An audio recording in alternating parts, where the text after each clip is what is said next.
Hello there, YouTubers. It is I, once again, the big. Did I say big? I meant big. The Big D. Coming to you live and in person from my retail command center here in sunny Ohio. It's sunny out there. There's still snowing around. I'll be back in service Monday, and Alan will be back in service Monday, so we'll be back out there because he knows I'm coming back, and he's afraid. He's fearful that I'm going to get such a massive lead on him that he'll never catch up. But before we go any further into this here once-in-a-lifetime opportunity, let me scoot forward a little bit of YouTube excellence in YouTubing. Have you subscribed to this channel? Now's the time. Have you liked it? Like it, subscribe, hit the bell dingy. If you're a winner, give it a thumbs up. If you're a loser, give it a thumbs down. That'd be Jason. Go ahead, Jason, give it your thumbs down. But other than that, today we're talking about vans. That's right, vans. Okay. Now, which van should you get? Good question. Well, let's go over how. Let's first go into courier driving. Just want to take a second. If you're a courier driver, you don't need the biggest, longest, tallest van out there, folks. You're a courier. A Chrysler Caravan will work, okay? Or a basic cargo van. There you go. You're a courier, you're fine with that. There you go. If you want to go work and haul around for, what do they call that place? I can't even think of the name of it now, but they ship office supplies for laser ship. You know, you get a cheap van, $3,000. You don't want to spend a whole lot because you're not going to make a whole lot there, so don't waste a lot of money out. So that being said, this question keeps coming up, and I keep seeing all these comments out there. You don't know my business, and you don't know this, and you don't know that, and well, you know, there's a lot of things I might not know, but I do know this: cargo van, sprinter van, box truck, straight truck, and of course your big rig. 5 load board designations. That's right. There they are. When you look at a bid and you go on the board and see it, and that'd be like Selectus or DAT and all those other dumb boards out there. You know, virtual fleet, all that other crap. That's how they're listed. Then they're going to give the dimensions. You know, it's you know, 60 inches tall or something, you know, and 48 by 48 wide, and there's 2 of them. Okay? Well, that comes important because those are automotive skids. Now, before I go any further, there's going to be those people out there saying, I make money with my cargo van, blah, blah, blah, Skippy. Yeah, you do. You can make money with anything, folks. No one said that, but this is for expediting, over the road. Expediting. And you're on a bid board. You're competing against loads that are there. If you got a load there that day, it's say 65 tall or whatever it is, 60, 65 tall and 48 by 48. Well, the size of the skid will fit into the cargo van. The height of it won't, but hey, what the hell, right? You lose out on that opportunity. If you got the short version, I have the short Transit 250 high top. I prefer the longer one, but you can't find the damn thing. And if you do, it's 2 arms and a leg and a partridge in a pear tree at the moment. But I'm making money with what I have. But do I lose opportunities? Yeah, I'm on the phone with Alan. He's bidding loads, and you know, hey, yeah, it won't fit. It won't fit. It won't fit. Those are opportunities we missed. That's right. So you're going to lose times at bat. Baseball players want at bats. The more at bats, the more likely you are to get a hit. Same thing in bidding. The more swings at that bid board, the more opportunities you're actually going to get one. But if you limit yourself by mid, roof, or low top, short, well, that's going to cause problems. You're not going to get as many loads. But can you make money at it? Yes. with those. No one said you can't. Now, cargo vans, you don't make as much as a Sprinter van because the rates for cargo vans are less. Sprinter vans pay more, box trucks pay more, straight trucks pay more, and semis pay more. Do you notice how the equipment goes up in cost and everything, and the prices and fuel, everything goes with it? There you go. Now, the biggest, tallest you can get is a Sprinter van. Sprinter van is a key word, Sprinter van. It's a load board designation. That doesn't mean it's a Mercedes Sprinter they're asking for. It means they want that type of van. ProMaster, high top extended, a Transit, high top extended, or just straight in the regular base if it fits, Sprinter van. Now, you will get this happen to you. You bid it, and you'll be a cargo van and pull in. I asked for a Sprinter. It's not what I asked for. Not going to accept it. I've had that happen where they've turned me away because they asked for one piece of equipment, they sent another, and I got turned away. So it does happen. It's happened to me probably 5 or 6 times in my 4 or 5 years out there. So yeah, it happens. But that being said, longest, tallest. Now, a lot of companies say, like Barrett, I think XPO is the same way, longest, tallest, or they won't accept a van. Barrett's 3 years or newer, in case you're wondering. So you don't want some old piece of junk. But can you make money with a cargo van? Yeah. I mean, one guy wrote on there he made $65,000. He's happy with that? God love him. When I brought it to his attention, I made more and worked 8 months. He started arguing with me. He said, "You're the one that posted it, not me." Then he removed it. These Facebook, these YouTube wonders, I mean, everybody wants to start a channel out there.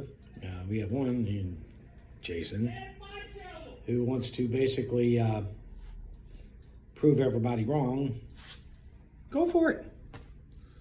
But you all know by now, I don't bullshit you. And those who've done what I've said have been very successful at it. So, proof's in the pudding, as we say. It's the reason to listen to Alan, too, because we tell you the right stuff. We ain't going to bullshit you. It's like, why bullshit you? Now, the other reason why you want the biggest, tallest you can get, and my next one might be a Mercedes. The long, the tall, might actually get one. And I'll explain that in a minute.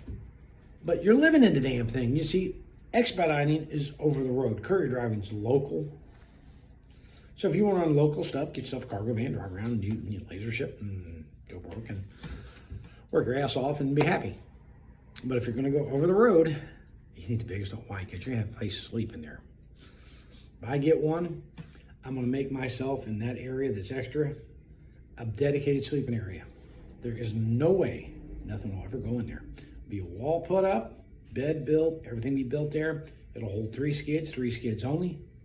Heater, air conditioner be there, right behind the front seats. Boo! I always have a bed, never have to worry about it. It's a 4-skid van. I'm never going to haul 4 skids. I'm only going to hire 3, and that's the way it's going to be. That's my choice, and that's how I'll do it. But if you decide on a Mercedes, you have to remember one thing: DEF system. Now I'm going to go over problems with vans and which ones and why. The cargo vans have less. I mean, you get that Ford cargo van with that V8 they have. Hell, damn things iron. It's basically go down any street corner and get a part at any AutoZone for it and stick it in there. Cheap, easy to repair. Chevy, same way, so is Dodge. ProMaster, well, yeah, it's not if the engine's going to have an issue, it's when. Just so you know. And people, I ain't made a problem. You're going to. And people saying they're getting 300,000 to 400,000 miles. I doubt it. Seriously. I had it, bought it brand new, did everything Chrysler. I talked to their engineering department. I have a friend that's a Ford engineer. Put me in touch with Chrysler because, well, they got together and made that 10-speed stupid transmission together with GM. Yeah, it's going over big. But anyway, and they told me how to maintain it. I did. And I still had problems. Here's one of the problems I had. I had a caliper hang up, couldn't get one. Nationwide back order. I had to search and found an aftermarket one. There's very few of those, by the way. And a warehouse in New Jersey, and bought them both and put them on. Took 2 weeks. Took 2 weeks to get a pair of shocks, too, by the way. So, if they break, get a part for it can be a problem. Same thing with the Mercedes, so you know. The Transit, the part's easier to get a hold of. For instance, the throttle body in a Transit is $89 to $99 at the dealer. Go in and get it. Take 15 minutes right there in front, put it in, you're done. You're not going to do that on a ProMaster. It's all the way in the back of the motor, and you're going to be in there trying to get the damn thing out. It's a pain in the ass.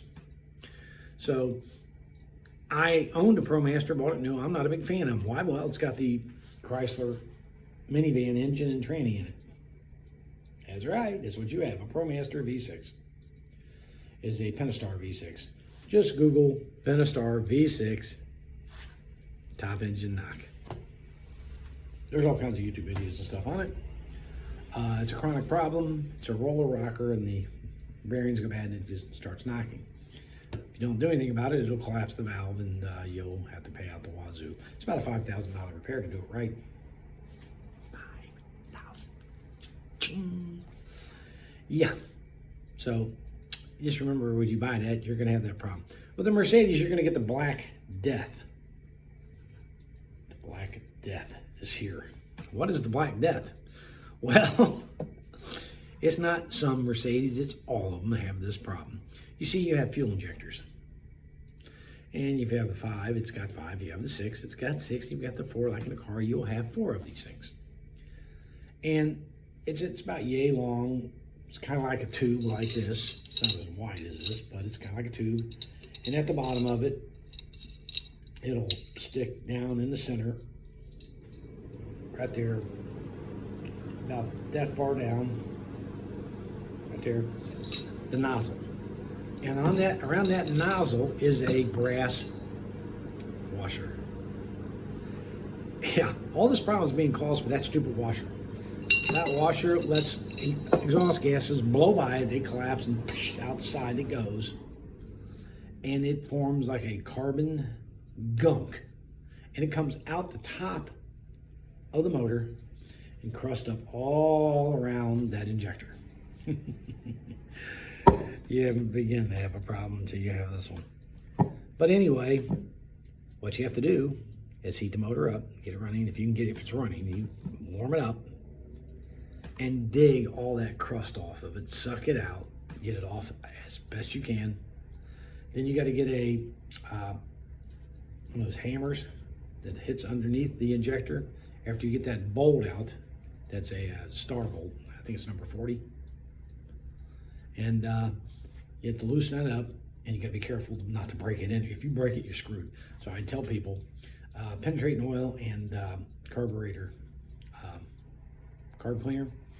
Let that soak overnight on those 4 or 6 or 5, whatever you have. Let those things sit. And if you can get the motor to run, it may run like crap, but let the thing heat up, and then loosen those bolts and pull them out. They're going to be covered to look like black sludge. Yeah, that's the bull bites coming up those holes too. You set those out. You guys are going to throw them all away. You're going to have to go to Mercedes and buy those bolts. They're about $10 each. You're going to have a good torque wrench that does it in, what is it, Newton meters? I think it's Newton meters. But anyway, you're going to have that. And you're going to have that puller, which is like a sledge.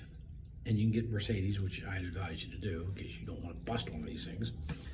You got to get them all out of there, and you got to clean all that sludge and crap around the top. Get it all back to the way it looks before. Get it all clean. And carburetor cleaner, and actually oven cleaner does a good job too. You get all the top, the electrical connectors clean and everything. Gets it all off. You've disconnected the fuel line from the fuel rail. Moved it up and taped it over so you don't get crap in it. Get those off. They're just coated with black. That's why they were so hard to get out. And I see people change them. Well, this one here, number 3 is leaking. I just placed number 3. If you've gone in there, take them all out because they're all going to leak here shortly. These are the worst ones that's blown by. I guarantee you the rest of them down the line are going to have the same problem. And they're a pain to get out. Now, you may find two or three of these that aren't so hard to get out. You pop, they come right out. You've been blessed. You really have. But they're still all gummed up. You clean them off real good. Get them all nice and clean. You got to clean the hole and the seat area down there. That's going to be sparkling. Yeah, it takes time. And you clean that all up, and you put that new brass, $1 or $2 washer on there. This is the problem. Slide it back down in there. Take that new bolt that has that like a little yellow strip on it. You don't put anything else on it. Drop it in, snug it, and take it to 7. And then you go 90 degrees from there. Boom, snugs, because it stretches the bolt. any further and you might break it in there, and if you do, you're screwed. It's an expensive repair to get those things out. Do them all. Go over to it's either the PCV or the EGR valve. It has it's like a mechanical one. It's heavy duty and it has like a slide shut. The best way to describe it, you've seen these little badges on bridges that are blue and white. If you see the blue, it's freezing out. Yeah, okay. Just imagine that inside there and it shoves closed.